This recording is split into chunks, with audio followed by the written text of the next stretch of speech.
Marcus Aurelius, the Roman emperor who ruled from 161 to 180 AD, wasn't just a powerful leader, he was a philosopher king, deeply immersed in the Stoic tradition.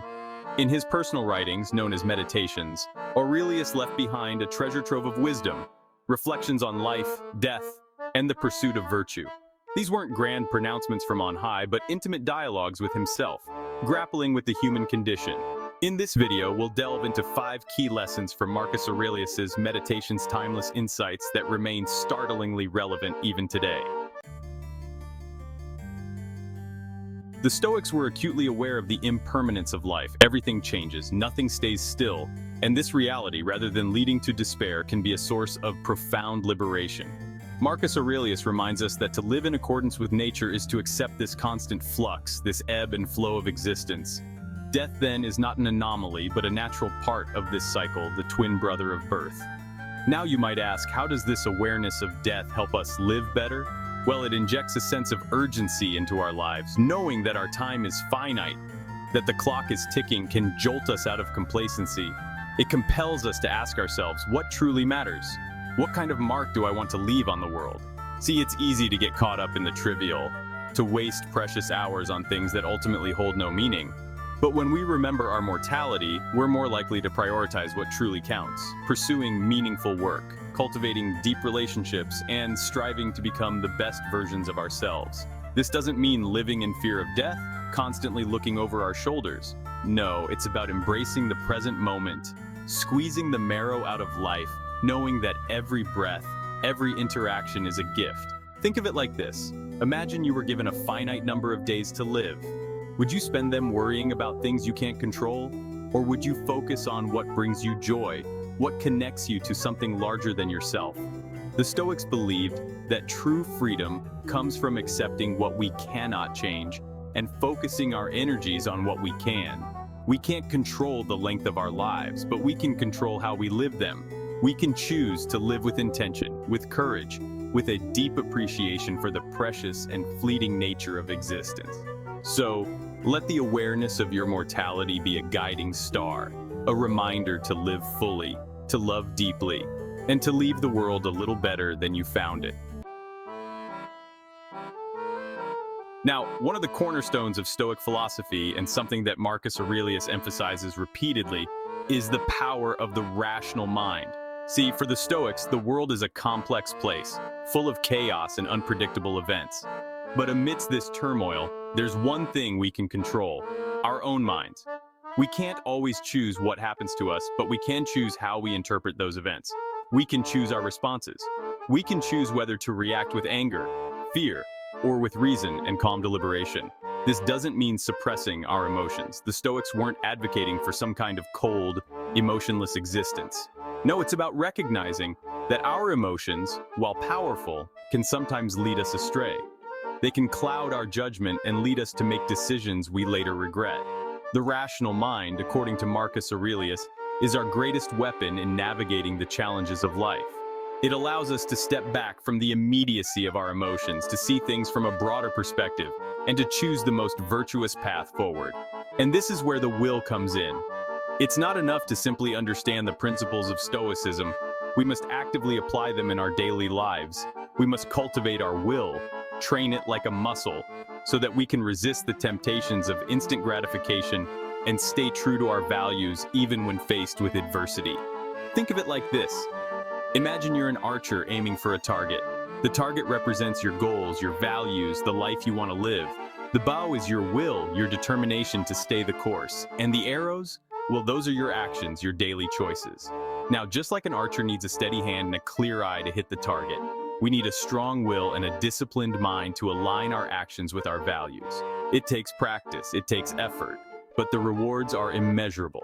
So cultivate your rational mind, strengthen your will, and remember that you have the power to choose your response to whatever life throws your way. Now, let's talk about something that's often a source of frustration and resentment in our lives: dealing with other people. We humans, we're a messy bunch. We're prone to errors in judgment, we make mistakes, and sometimes we just act plain foolishly. Marcus Aurelius, as emperor, had to deal with his fair share of difficult people, but he reminds us that getting angry or resentful towards others is like getting angry at the sun for setting or the rain for falling. It's simply part of their nature. Instead of expecting perfection from others, which is a recipe for disappointment, Aurelius encourages us to approach our interactions with empathy and understanding. Remember, everyone is fighting their own battles, carrying their own burdens. We don't always know what others are going through or what experiences have shaped them. This doesn't mean condoning bad behavior or allowing ourselves to be treated poorly. It's about choosing to respond with compassion rather than anger, with understanding rather than judgment. Think of it like this.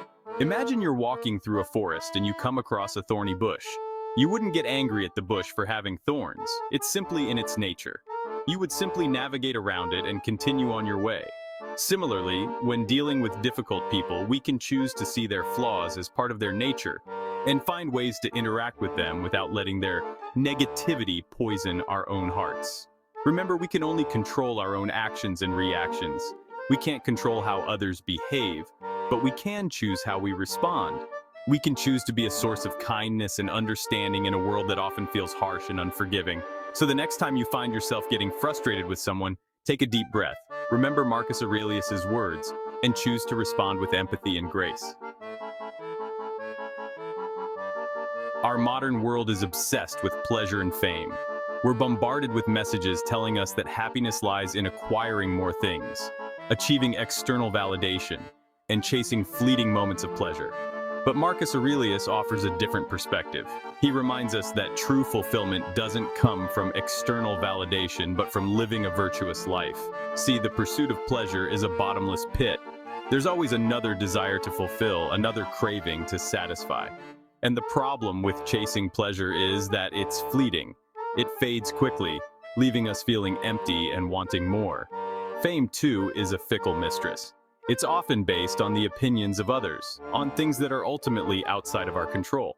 And what others praise today, they might just as easily criticize tomorrow. True fulfillment, according to Marcus Aurelius, comes from aligning ourselves with virtue. It comes from striving to live in accordance with our values, from cultivating qualities like wisdom, justice, courage, and temperance. Think of it like this. Imagine you're building a house. Pleasure and fame are like the paint and decorations. They might make the house look nice on the surface, but they don't do anything for its structural integrity. Virtue, on the other hand, is like the foundation, the walls, the roof. It's what gives the house its strength and stability. When we focus on building a strong foundation of virtue, the external trappings of pleasure and fame become less important. Our sense of self-worth comes from within, from knowing that we're living in accordance with our values, regardless of whether or not we receive external recognition. So, don't get caught up in the endless chase for pleasure and fame. Focus on building a life of virtue, a life grounded in principles, and you'll find a deeper, more lasting form of fulfillment. The Stoics believed that the universe is governed by a rational order, a logos, and that to live in accordance with nature is to align ourselves with this cosmic order. Now, this doesn't mean we need to move to the wilderness and renounce all worldly possessions. It's about recognizing that we are part of something much larger than ourselves, and that true peace comes from accepting the natural order of things. This includes accepting the things we cannot change. We can't control the weather, we can't control the actions of others, and we can't control the inevitable ups and downs that life throws our way. Resistance to what is the source of much of our suffering. When we rail against reality, when we refuse to accept what is, we create unnecessary stress and anxiety in our lives. Think of it like this. Imagine you're a small boat on a vast ocean. You can't control the waves, but you can learn to navigate them. You can adjust your sails, you can steer your course, and you can find a sense of peace, even amidst the turbulence. Similarly, in life, we can learn to accept the things we cannot change and focus on what we can control, our thoughts, our actions, and our responses to the events that unfold around us. This doesn't mean becoming passive or resigning ourselves to fate. It's about recognizing that true freedom comes from accepting what is and working within the constraints of reality.